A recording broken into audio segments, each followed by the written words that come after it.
You wanted the best. You've got the best podcast. The hottest podcast in the world. The Chris Voss Show, the preeminent podcast with guests so smart you may experience serious brain bleed. The CEOs, authors, thought leaders, visionaries, and motivators.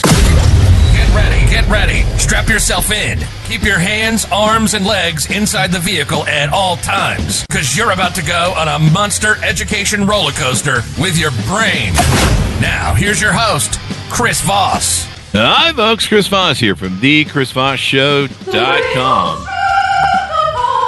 thechrisvossshow.com. Who the hell hired an opera singer to do my part that I do in the show? Oh my gosh, we did. There you go. We're testing that out. If I can just learn not to talk over, we'll be good. But that's new today, folks. We, after 13 years of doing that bit, singing the Chris Voss Show, to where you come up to me and scream, the Chris Voss Show. I'm like, security. There now is an opera singer that we did it. So we have an amazing gentle lady on the show, and she is going to be sharing her amazing thoughts in business, sales, and speaking as well. How you can be a better speaker, how you can present yourself better. And she's probably just going to take me apart on the show and just be like, you do everything wrong, Chris. But I think that's the whole point of my show, isn't it? I don't know who it is. But in the meantime, we have to pay for that opera singer that we hired. Do you know how much it costs to hire an opera singer? It costs a lot. And we had to have it recorded in a giant hall. No, I'm just kidding. We did Fiverr. So for the, this is the deal. Shame to me. For the show, family, friends, and relatives, please go to goodread.com for YouTube.com for Chris and Chris Voss 1 on TikTok. Now I'm going to have an opera singer do the plugs too, because I'm tired of reading them. She is an amazing author and mind, and she brings in a lifetime experience. Her latest book came out August 4th, 2022. Mr. Bear Speaks Without Fear, the easiest way. And then we have me, who's, I don't know, I'm good at fixing trailer homes. Risa Woolf is a TED Talk trainer, keynote speaker, and author with more than 30 years of experience preparing CEOs and their teams to speak with confidence. She's an expert in demystifying and eliminating fear of public speaking. Her book is Mr. Bear Speaking Without Fear, it was mentioned before. And she's here to talk to us and tell us how to be better and present in how we speak and how we do stuff. Welcome to the show, Mrs. Woolf. How are you? It is a pleasure to be here. I really admired your style, that's for sure. There you go. Wait, there's a style? Hey, she says there, I got a style. Casual confidence. You have casual confidence. I really like it. Very, very well. Can I finally get paid for this crap now? There you go. I'm telling my bosses that I now have style. They tell me I have no style, but honestly, Risa, if you've ever seen me in public, the way I dress in shorts and flip flops and shirts that look like they, I don't know, I've been wearing them for 10 years without washing them, you would find that I have no style. And evidently, that's a consensus from most women that meet me in public. They usually people come up to me and they hand me money and they're like, get a meal, dude. Okay. I'm just shopping here, for hell's sakes. But I will buy some cheese. So give us the .coms. Where can people go on the interwebs? Where you can find me is Confident Speaking, Confident with a T, confidentspeaking.com. That's what I find in teaching public speaking for over 30 years. I find people take a course because they have gotten through life kind of faking it, and they finally want to be confident public speakers. There you go. That's what I've done all my life. I just fake it till I make it. I'm still working on making it. Maybe 20 or 30 years from now, I'll finally make it. So give us a overview of what's inside Mr. Bear Speaks Without Fear, your latest book. Mm-hmm. I've researched public speaking fear for 25 years. And it happened at the same time that I was teaching public speaking skills. And I was teaching these 3-day long classes. I taught at the largest seminar company for Fortune 500 people. And people would say, oh, my God, you kept my attention for 3 days. And I would say, well, that's what I'm teaching you to do. But I thought, I'm making all this money here, but I could make more if I were a keynote speaker. So I became a convention keynote speaker, and I was really good. But I realized, Chris, I have a skill above that, and that is I can make anyone in the room speak without public speaking fear. And that's what I do, and that's why I wrote a book so that anyone can learn it themselves. There you go. And does the Mr. Bear part, is that a way of giving it a story so that people can kind of identify it? They feel less like it's an instruction manual? People who are afraid of public speaking fear, I'm talking about adults. I mean, the people who usually come to see me now are like about 35 years old. They've been in their careers for a while, but they have been living in secret with public speaking fear for a long time. And so what I find is that when I say, well, have you taken any classes? Have you read any books? They never have, because it's just too scary. So I wrote it as a simple story of Mr. Bear has to give a talk. He's panicked. And when he talks to the different coworkers, they teach him all the skills. So it's a very easy way to learn a lot of information. But I purposely summarized every chapter in bullets because, frankly, I don't like to read and learn from books that are stories. I like bullets, so I combined the two. And then there are 45 tips on stopping public speaking fear. So it's pretty much my last project. This is my giveaway of my years of research, my years of working with over 3,000 people. And this is something that I'm very proud of because it's a proven thing. There you go. If someone reads this, they will learn how to speak in public. And if they don't, or else, I don't know what that means. Well, a lot of people are very unhappy all the time. You know what's amazing? For people like you and me, who can speak easily, we know that people have public speaking fear. But since I work so intimately with these folks, these are people who, it's not only that they're afraid to get up and speak. At every meeting, they're afraid they're going to be called on and have to speak spontaneously. They're afraid. They don't like to network because it's public speaking. So it's much more. It really intrudes on a person's life. And when they read this book, people like us read this book. People like you read it, and they read each page and go, "Yeah, this is good. Oh, I've learned a few things." People who are afraid of public speaking, when they read Mr. Bear Speaks Without Fear, every page they go, "Oh my God! Oh my! I never knew that." So it's really quite a revelation, and I wrote it because I know exactly, intimately, the people who are afraid of public speaking, adults who are afraid of public speaking. There you go. And so when we're talking about public speaking, I mean, this just doesn't go into being on a stage or for a keynote, as you mentioned. If you're in a meeting, whether you're a leader, trying to communicate to your employees, whether you're someone who's even like a parent, or you're trying to instruct your child, how you deliver, how you speak to people makes all the difference, whether you're a podcaster. There's something else that I'm trying to claw to, and I can't find it, but it passed through my brain very quickly, and now it's gone. So there you go. People in the audience like, oh no, what is it? There's the suspense I built for you, people. You can tune in the rest of the show and see if it comes back around to me. That old brain, the dementia's kicking in, basically. That's what it is. Whatever you do, this effective, I know what I was trying to say. So if you're talking to a partner, if you're dating, if you're trying to relate to someone you have a relationship with, being able to communicate effectively from all these different bounds affects you, and being able to speak well and speak effectively can make all the difference. You know how I overcame the fear of public speaking? Tell me. Do you know how I did? I just don't give a shit. You started this show.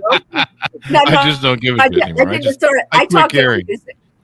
I just don't give a shit anymore. Well, I just quit caring. Actually, can I give you a hint that's actually one of the reasons that people are fearful, is that they really care what people think. And instead, this is my first tip that I want to give your listeners and your audience, that have the attitude of, I'm only here to help them. I might not be I might not make the most money. I don't have the fanciest title, but at this moment in time, I have value to give those people. And if you keep that in mind, instead of what do they think about me? Oh my gosh, I don't speak as well as the last speaker. They don't care about that. They just want your content. They just want your stuff. There you So go. I want to give you a lot of tips as we speak, because that's the value of this chat.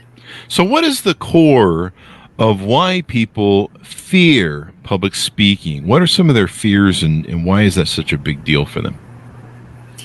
I would say that there are a few top reasons that people are fearful. One is that the antidote is to think to yourself, I'm only here to help them, instead of thinking about yourself and how is this coming across. The second thing is they don't know what to do when people start losing interest. And so what you want to do is stop and say, I really want this to be valuable, and then prepare ahead some questions to check in with people. Is this what you were looking for? Is this too basic? Is this something that I need to give more of a background on? So really check in. And I think the third thing is that many people who are afraid of speaking know what they're going to say at a meeting, either in person or virtually, and then they just show up. But without notes, without preparation, without anticipating what might I be asked, and let me plan ahead what I'm going to say. So a lot of confidence comes from maybe 5 minutes before a meeting, putting together your ideas. And it's very important. I teach how to use user-friendly notes, because if you write out your talk, it's like saying to yourself, I think I'll make sure I lose my place when I'm there. So I would say stop giving impromptu talks and go in with notes. That's a big antidote. It's good to have notes as a backup, that's for sure, to fall back on.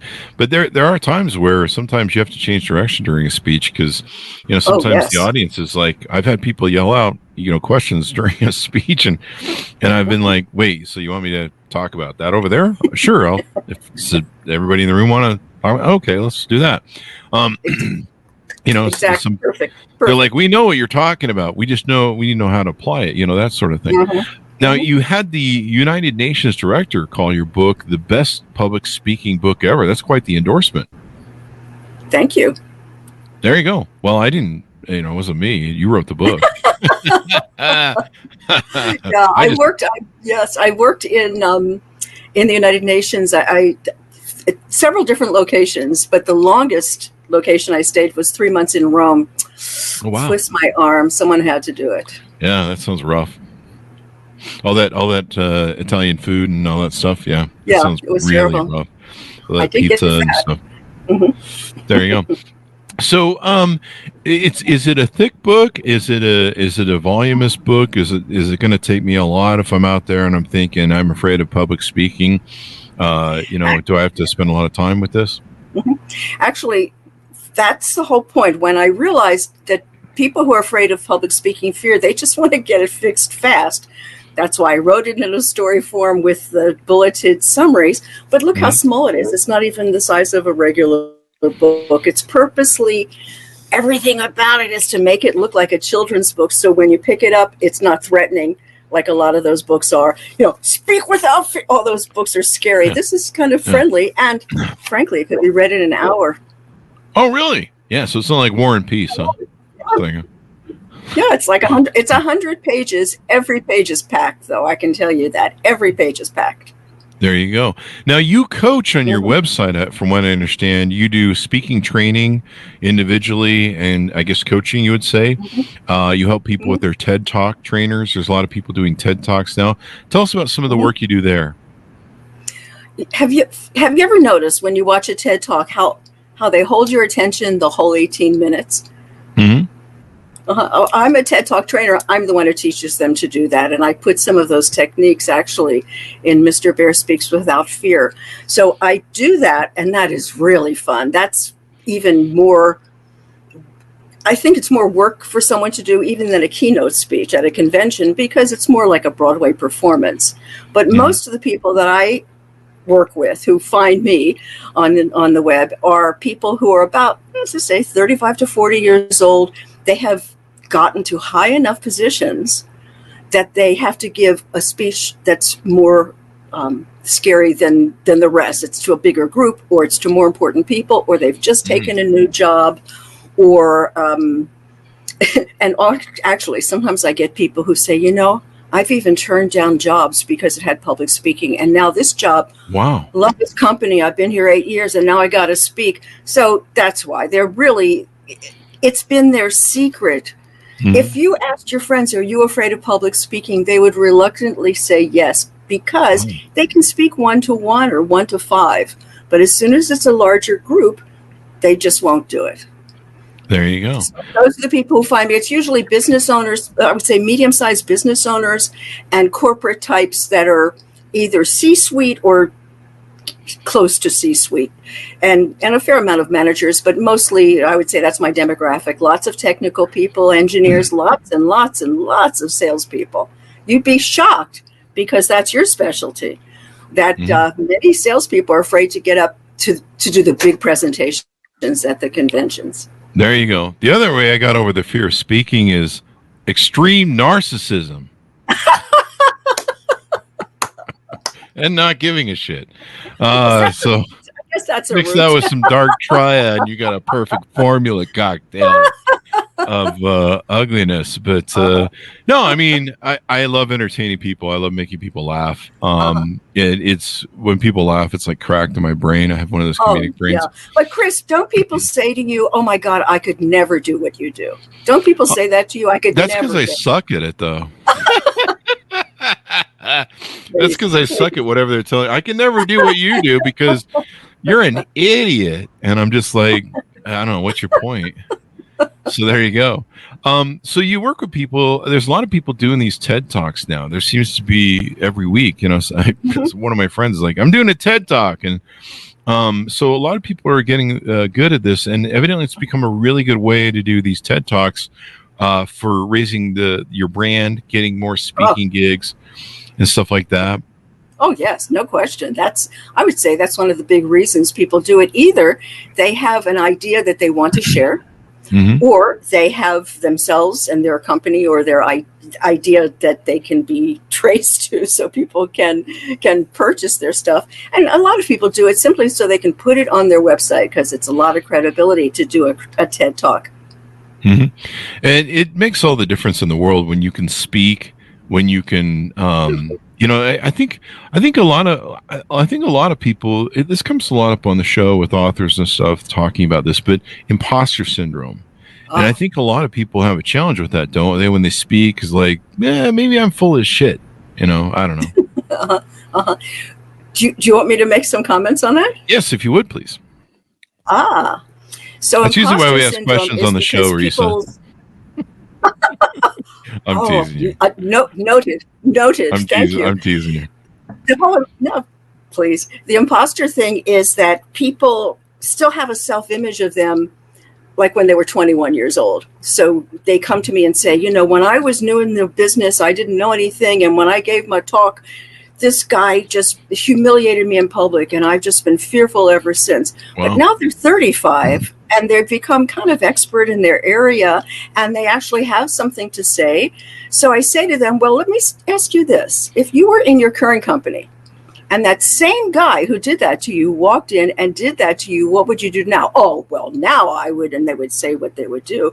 So they have to update who they are. Who you are now is a person that if, you know, some jerk like that did that, you would handle them. Yeah, and throw them out the second story window. That's it. Don't do that, folks. So it's really, that's the fantasy of it. But the point is that people have to kind of update their self-image. And, you know, over the years, everybody, you know, grows and develops. And it's important to kind of take inventory of, wait a second, at this point in time, I have value for people. I don't know everything that everybody in this room knows, but I know my little piece of it. And that's why I earn my seat here. It's a nice, you have to do a lot of self-talk to overcome that mean mind that's tormenting you with the old stuff. Yeah, mine's the 9 personalities that I have that talk meanly to me. There's someone that says kill, kill, kill all the time. So the judge says I can't listen to him anymore. And then I get my ankle bracelet off next week if I do. So this is really deep in what you go into. Stop your tormenting thoughts, you cover. How to recover from speaking mistakes. I think some people, you know, they flub something up, or, you know, I've been known to jump over something in a speech and go, oh shit, now I'm all fucked up. Where was I? But this makes all the difference. If you can't speak and communicate to people, I think especially in the corporate world, it hurts your ability to rise through the corporate ladder, to get better jobs, to be seen as more value. I mean, certainly if you can be a speaker for your company, you've got more job security than anybody. I've got a couple of friends that they're kind of always the speakers for their companies they work at, and they get picked up by all sorts of different companies because the other companies see them speaking and they're like, hey, go hire that people. So there's all sorts of great things that come from it. And then just, I don't know, being more comfortable in your own skin where maybe you don't have imposter syndrome.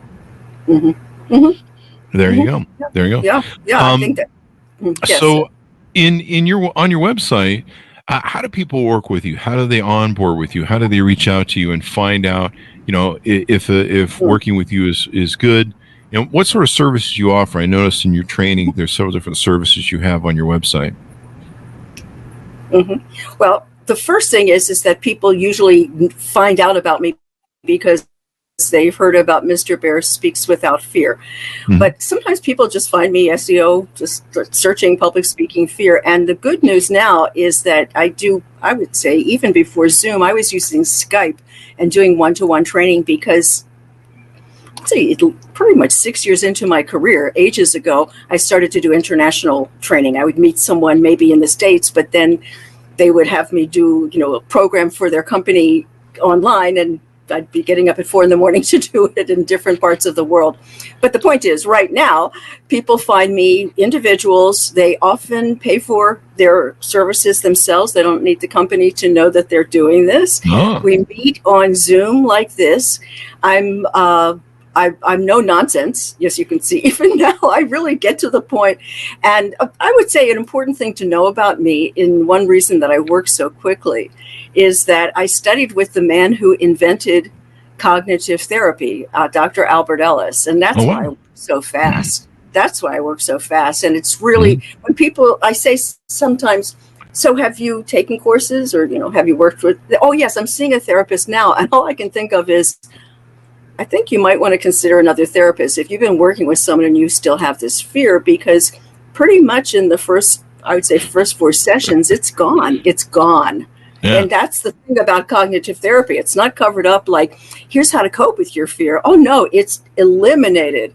It's really taking out the crazy thinking, fixing it, pushing it back in, and then they have their whole life gets a lot more free. It's very, very, very satisfying work because as I stay in touch with former clients, it transforms their life. If they think, if I can get over this, the biggest fear I've had for 40 years, what else am I overlooking? And it's very, very, very cool. You've done that, I'm sure. Haven't you gotten feedback from on your show that you've made a difference in people's lives and careers? Yeah, I mean, we've had feedback where sometimes people were going to make a decision to end their life during a day, and somehow we changed their life by something positive. We said we've had that twice actually, which is really weird because we didn't.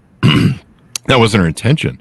We're just doing positive communications and outreach and entertaining people, and to have that sort of impact where you're like, wow, I may have saved someone's life today, is interesting. And this is one of the beauties of what you've communicated and talked about on the show is being able to public speak and be effective and inspire people, motivate people, entertain people. You never know what lives you touch and what differences you make. I mean, most times you won't even hear about it. So, sometimes somebody will come up to me and tell me something. Hey, you did this thing 3 years ago, and that really made a difference in my life. And I'm like, wow, really? That's really cool. But I think, but yeah, my psychiatrist has me on a 20-year retainer program for most of my other issues other than public speaking. So I just want to make that clear to everybody.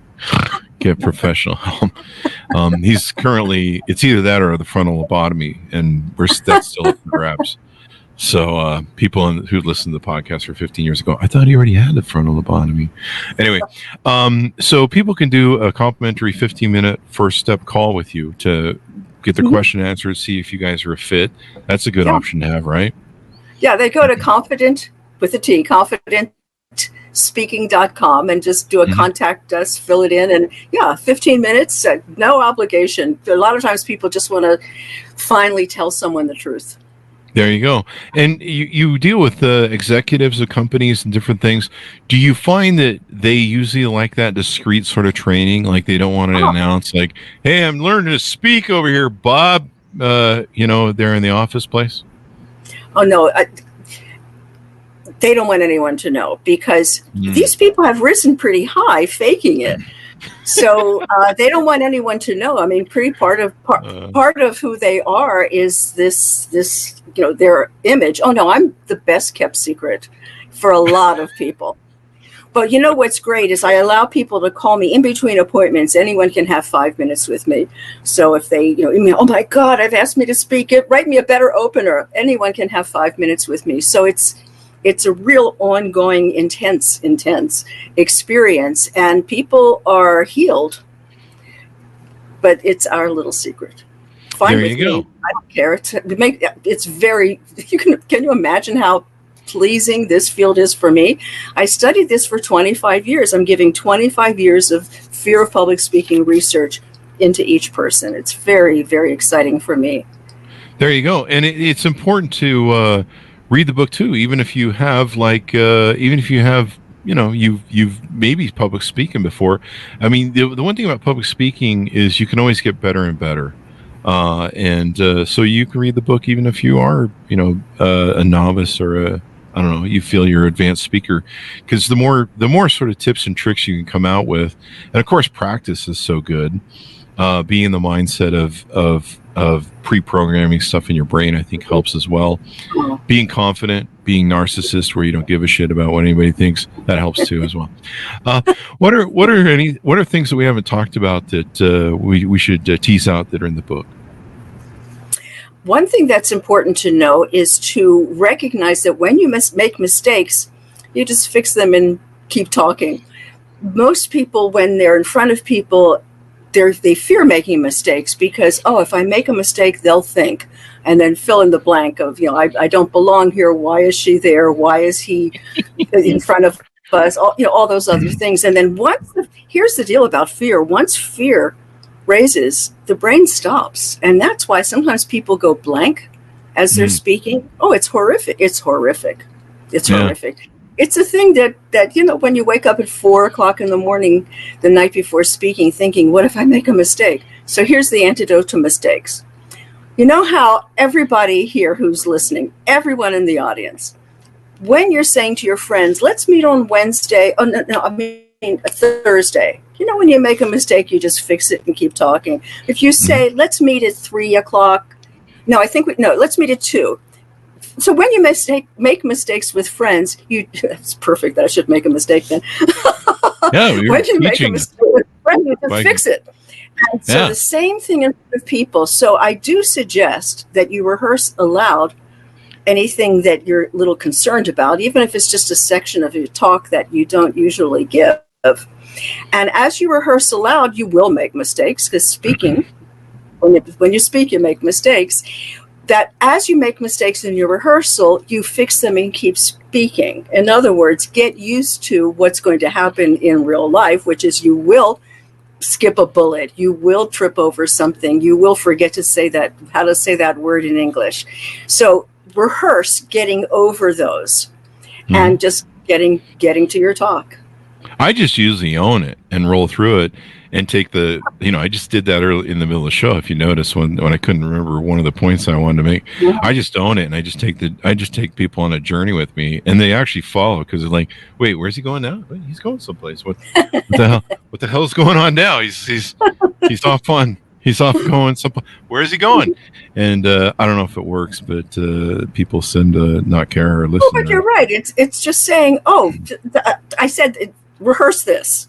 Like rehearse saves. Oh, I said that wrong. Let me say it again. But I do it with a smile to show that I take the work seriously, but I don't take myself seriously. So even, that's another tip, is to prepare saves. When you see wonderful speakers and they mess up and then they say something cute and adorable and funny, and then they go back to their talk.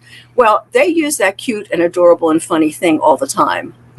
So That's my secret, the humor. I just fall back to a joke or comedy or humor, there or you go. be self-deprecating. Well, that actually is the answer. That is the answer to the issue. When I make mistakes, what should I do? Oh, just you prepare ahead.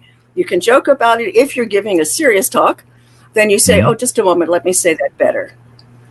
Just make it fit. There you go. Or I just ask people, boy, what I just said sounds stupid. No, I don't. I don't do that. No, I don't. You can, though, if you want. You can do anything you want. I mean, that's the beauty of life.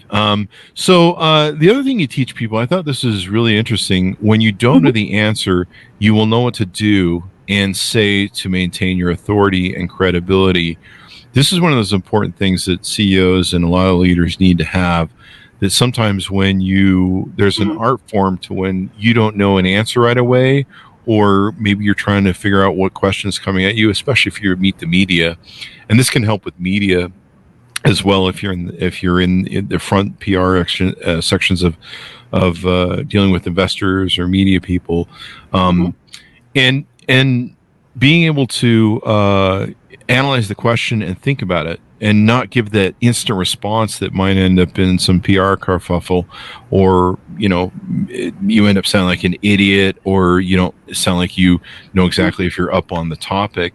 And so giving that time, repeating the question, and what to do can really help. What do you think about that? I would say that everyone who's listening should take that advice. That is very good advice, is that, one, anticipate what questions might I get. And then rehearse the answers aloud, because thinking is not rehearsing, and kind of mumbling through it in the car on the way there is not rehearsing. Rehearsing as if you're on the Zoom, as if you're on camera on virtual. Rehearse standing up, or go to the conference room ahead of time and rehearse standing up. Get used to your ideas and what you'll say if you get the difficult questions. And your advice is the best, which is to say, I need to give that some thought. Let me write that down. I'll get back to you, and I'll email it to you. In fact, I'll broadcast it to everyone in the meeting. There you go. Full disclosure, I stole that off your website. So smart. Yeah, there you go. Full disclosure, I stole that line off your website. When you don't know an answer, you will know what to do and maintain your authority and credibility if you work with Risa here. That's one of the bylines promotions there. But it's true. I mean, you'll see CEOs that will make the most stupidest comments because they immediately try and answer a media question, and they end up just mucking it. When you're like, take a breath, repeat the question. And then you can rephrase. Well, it's interesting you say that. And, there's a lot of issues that surround this issue that you're talking about. In the meantime, in the back of your brain going, I don't know what the fuck the answer is for this. But I gotta come up with something soon. So I'll just keep stalling. Recently, I saw the technically quote unquote CEO of X, which is Twitter. I think it's called BK next week.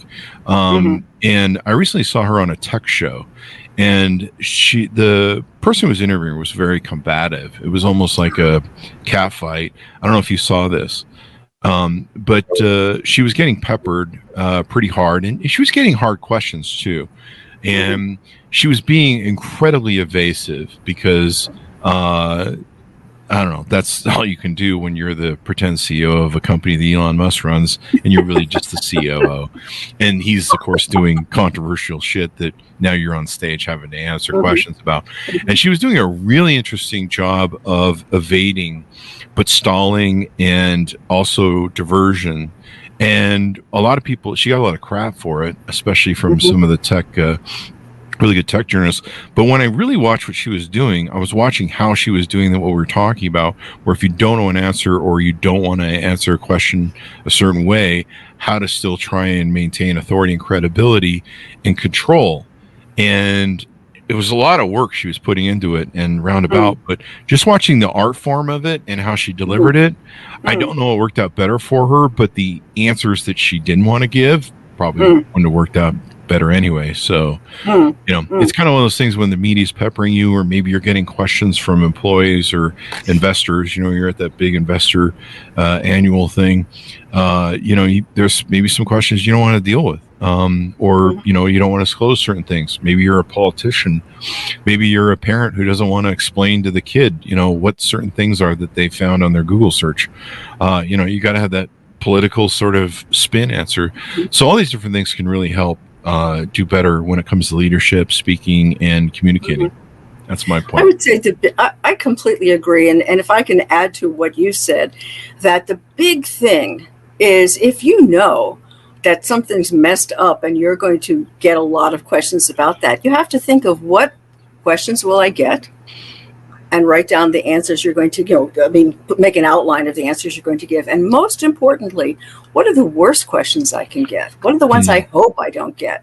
Those are the ones that you want to mostly prepare ahead of time. I used to do outplacement training, which is like when an IBM or Coca-Cola, when those companies laid off people years and years ago. I did this years ago. I would, when they would lay off their executives, they would put them in this training to decide what they were going to do next, write their resume, and just help them with job interviews, which was like the first public speaking that's done while we're there under the gun. And for those people, it was important that they really take a look at where are they heading, what do they want to do next. And for them, when they were doing job interviews, there were things that as I would prepare them for the interview, I would say, we would ask the typical questions. Then I would say, what are the questions that you hope or you fear that they're going to ask you? And they would list those. I traded jobs, 4 jobs in 4 years, or here are 3 years that I missed and I didn't have any jobs at all. And prepare ahead what you're going to say, because this is what most people do when they get a question that they don't want to handle. Their whole body language and everything changes. They've been answering with this kind of eye contact and body language. They get a difficult question and they go, those were the 2 years that they get all apologetic, which brings attention to the one thing they don't want attention to. So it's imperative, really. Yeah. If you've done something wrong, if something's going on, there are going to be difficult questions. You need to spend hours rehearsing ahead of time, live, with planning what you're going to say, rehearsing the words, and also rehearsing the body language so that you appear the way you want to appear, and it's not your default fear look. You could really help the Florida governor, Ron DeSantis. I don't know if you've noticed, but he's got this thing, and somebody pointed out on TikTok, and now I can't unsee it. But he does a grit grimace when he's asked something he doesn't want to deal with, or he's not happy, or he just does it sometimes when he's like, I don't want to be here. And I don't know if you've noticed it yet, but that's an example of where your body language really gives it away. Yeah. And he does like this thing where my PR guy says I should smile, so I'm gonna smile, and I really don't feel like smiling. Like it's a real dead giveaway. And regardless of where you're on politics, let's skip that, boys and girls. Watching his body language sometimes, and once you see it, I'm serious. Like go watch some of his speeches and interviews, or when he's on deck with the Republican debates going right now. He does this grimace thing, and he'll grit his teeth, like he'll clench his jaw and crap. And you're just like, what's going on, dude, in your head? But that's one of the things people don't think about. They're thinking about more what they're going to say as opposed to how they look in their body language. And body language is just so important, as we have great people on the show teach us that. But yeah, and sometimes I'll laugh it off. Like if somebody asks you a hard question, the best way to do is to break it down, just like a shit test. And you go, yep, that was the question I was afraid someone was going to answer, and I've been worried about all day. And then just laugh, and people will laugh with you. They're like, yeah. But if you answer that question, with that, no, there it is. People tune into that. Yeah, it brings attention. The media are like, we got him. This is front page news right here. And being able to have that eloquence to, be able to answer questions and deal with them make all the difference in the world. And, you made a really good point right now. And that is that there are really 3 parts of what makes a charismatic speaker. And that is the words, of course, have to be good. But what really counts a lot is the sound of the voice. When someone says, "Oh, yes, I can do that," that sounds different than "yes, I can do that." And I could do it 15 different ways. But if you really pay attention to what is the sound of my voice communicating as well, and then, of course, the body language.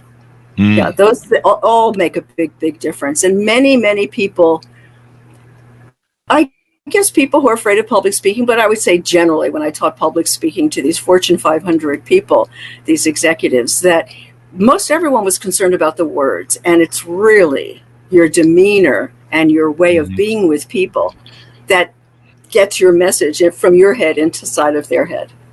There you go. With comedy, you learn to tune into people. So if somebody throws shit at you, you focus in on them and you talk to them directly and you try and have fun or you try and make them laugh. In fact, one of the problems you have as a comedian is whoever's not laughing in the room is the person that you really start focusing on, because you're like, I want to make that dude laugh.